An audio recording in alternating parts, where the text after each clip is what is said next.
एक बार एक गांव में एक साधु रहता था जो भगवान पर बहुत विश्वास रखता था। एक बार वह साधु पेड़ के नीचे बैठा भगवान को याद कर रहा था तो अचानक वहां बाढ़ आ गई। चारों तरफ पानी ही पानी हो गया। सब लोग अपने आप को बचने के लिए ऊपर पहाड़ की तरफ भागने लगे।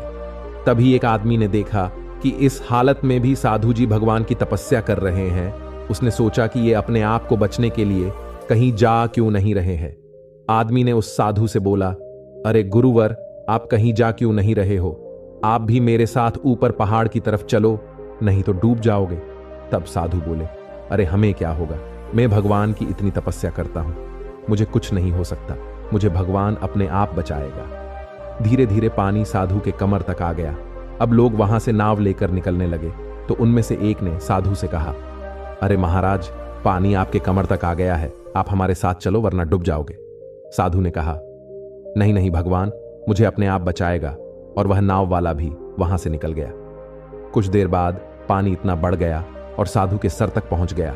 अब लोगों को बचने के लिए हेलीकॉप्टर निकलने लगे थे। एक हेलीकॉप्टर साधु के पास आया जो कि आखिरी हेलीकॉप्टर था।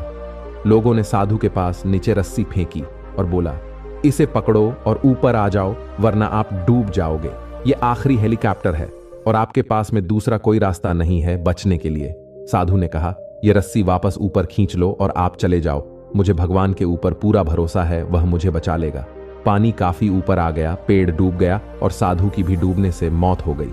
मरने के बाद साधु भगवान के पास गया और बोला, हे भगवान, मैंने पूरी जिंदगी आपकी तपस्या की, मेरा सारा जीवन आपकी आराधना करने में लगा दिया, फिर भी इतने भरोसे के साथ इंतजार किया कि तुम मुझे बचने आओगे, लेकिन वहां मेरी डूबकर मौत हो गई और तुम नहीं आए, ऐसा क्यों? भगवान बोले, मूर्ख इंसान, एक नहीं 3 बार आया था वो, तीनों बार मैं ही तो था। पहला पैदल, दूसरा नाव के द्वारा और तीसरा हेलीकॉप्टर के द्वारा, लेकिन तुमने मेरा एक भी अवसर पहचान नहीं पाया। पता नहीं किसका इंतजार कर रहा था। दोस्तों, ठीक उसी तरह से जिंदगी में हमें ऊपर वाला बहुत से मौके देता रहता है, लेकिन हम सब उस मौके को ठुकरा देते हैं। पता नहीं किस चीज का इंतजार कर रहे होते हैं कि वो होगा तभी मैं करूंगा, और इस बात पर अड़े रहने से एक वक्त के बाद वो मौका हाथ से निकल जाता है और हम कुछ नहीं कर पाते। तो किसी भी अच्छे समय का इंतजार मत करो, जो भी करना है आज और अभी से ही शुरू कर दो।